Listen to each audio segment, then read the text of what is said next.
the outcome of the decision I would reach. So basically what the senator is saying, recuse yourself from a case that doesn't even exist yet. Like, what is that? What was he expecting there? Let me figure this out. Let me bring in my think tank tonight.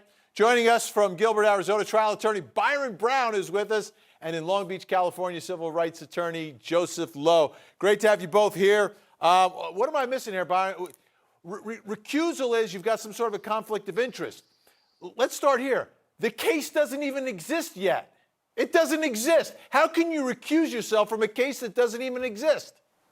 You can't, and that's the problem. Like, I'm assuming that senator is most likely a Democrat, most likely isn't a fan of Trump, and what he's trying to do, I believe, is poison the well before the well is even harvested, meaning he's trying to get her to commit to say, hey, listen, the person who's elected you to the Supreme Court, if there's any issue with his reelection, we want you to recuse yourself. The only reason he can be saying that is because he's with Biden and he doesn't like Trump. And it's funny because any other judge-elect to the Supreme Court, if you go back in history, no one's faced the scrutiny that the judges that have been elected by Trump. And this is all political.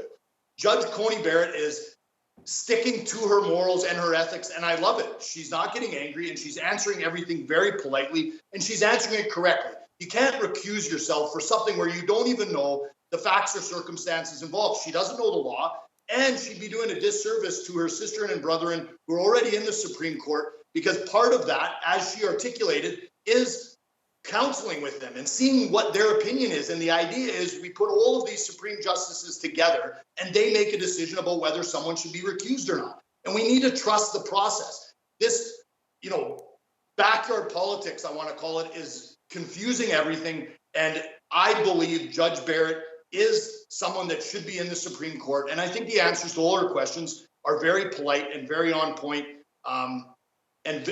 She's very intelligent lady. Yeah. All the justices are really smart, and you got to respect that. Joseph, there's got to be a conflict of interest. I mean, the conflict can't be that you are nominated for the Supreme Court by a president and then you can't hear any of those cases, because there have been plenty of cases involving presidents, cases in the Supreme Court, and they've been nominated, and they're, for instance, even with President Trump, Kavanaugh heard cases involving President Trump and the taxes, and there's it's not a conflict. What's the conflict? Vinny, you're absolutely right. There's no conflict here. What you're really watching are non-lawyers, many of them, trying to sound like they're lawyers by asking questions that are terrible and really are trying to drum up drama or controversy. And then we scratch our head and what is that person even asking and why? Let's get to the bottom of what's really going on here.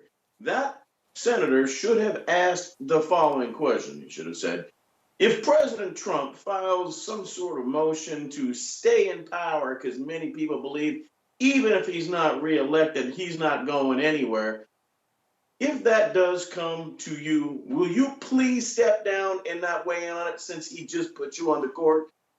Why didn't you just ask her that? Because that's what everybody wants to know.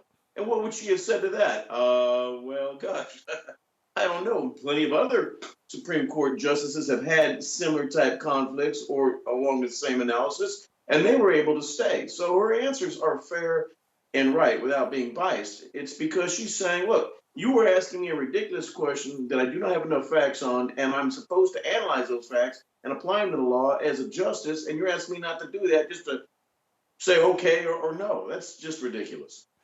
All right, let's get to now a question that was answered by Judge Amy Coney Barrett regarding the Second Amendment and convicted felons and a decision that she had as a circuit judge. Let's take a listen. Well, Senator, you referred to gang members and thugs buying guns in Indiana and taking them across the border. And certainly that if they had felony convictions for doing the kinds of things that members of gangs and thugs do, nothing in Cantor says that the government can't deprive them of firearms. And nothing says, in my opinion, that the government can't deprive Ricky Cantor of having firearms. They simply had to make a showing of dangerousness before they did so. And nothing in the opinion opines at all on the legality of background checks and gun licensing. Those are all separate issues. So, Joseph, this case was all about a decision. She had a dissenting opinion talking about the fact that, hey, if someone is trying to get a gun permit, they should not be automatically barred by being a convicted felon. You should have a further test to take a look at the nature of the felony that you were convicted of. Was it violent? Do you pose some sort of danger? What are your thoughts about losing a constitutional right for being a convicted felon? Well, being a constitutional lawyer or civil rights lawyer, those are very, very precious to me, especially being a former U.S. Marine. And they have an enormous amount of value, especially given the weight or the amount of people who have died, sacrificed their life and limb, and are currently doing so that those rights are current and available to everybody. However, asking her to, again, opine on that, I don't understand it, and here's why. She didn't pass the law. The law currently says that if you get a felony, no matter what it is, you cannot go get a gun. So why ask her what her opinion about that is? Because she's not a senator, she's not a House Republican, she doesn't pass the law. Now, if you're asking me, do I think it's fair that every single felony, no matter what it is, instantly excludes you from owning a gun? I would disagree with that, and I'll say a little bit why. There are many crimes that are felonies that have no even crime, if you will, or aptitude for moral turpitude associated, certainly no violence. And the whole idea behind the law is to make sure that guns do not fall in the hands of violent people because they have poor judgment and they don't know when and when not to use them. So if the states want to look at that a little closer, and if they want to make sure that those rights are available to more people, surely they should be able to do that. And clearly it would be easy to do that. However, what's really going on right now is people are in a hysteria over guns, and politicians just want to capitalize on that fever and that hysteria so that they can get something that they want in exchange for promising something that somebody else wants.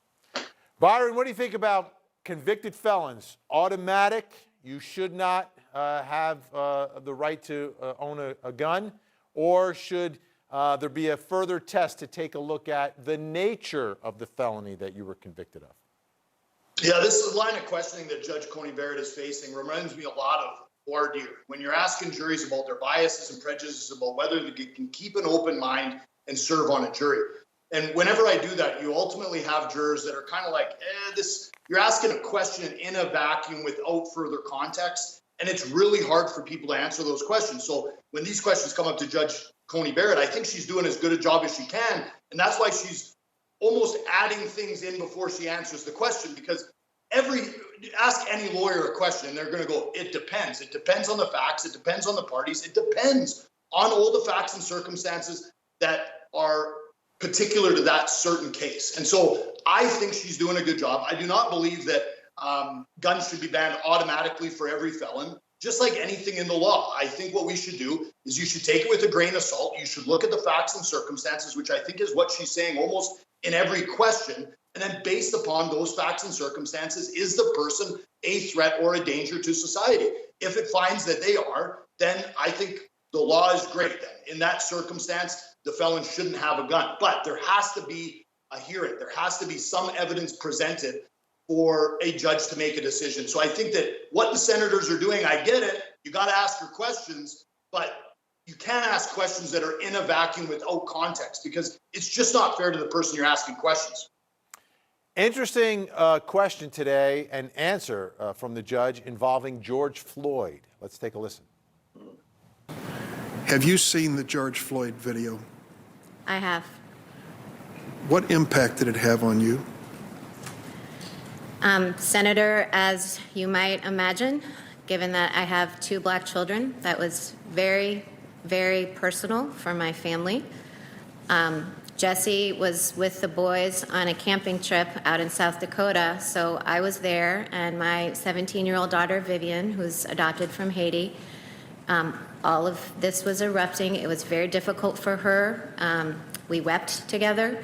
in my room. And then it was also difficult for my daughter Juliet, who's 10. I had to try to explain some of this to them. I mean, my children to this point in their lives have had the benefit of growing up in a cocoon where they have not yet experienced hatred or violence. And for Vivian, you know, to understand that there would be a risk to her brother or the son she might have one day of that kind of brutality has been an ongoing conversation. It's a difficult one for us, like it is for Americans all over the country.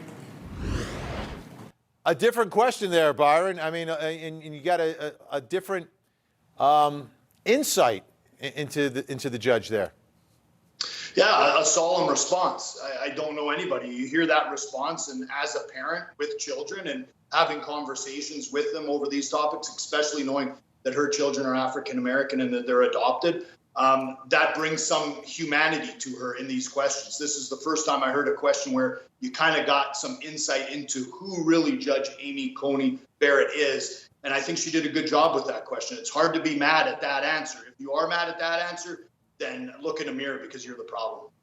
Yeah, Joseph, you know, this is a question I wasn't necessarily expecting, and it was really an interesting moment. Very interesting, and those are some of the questions that should be modeled. That was an outstanding question because it was short, it asked for a narrative, and it asked for how you feel about something and what that's based on, as opposed to, well, you agree with me.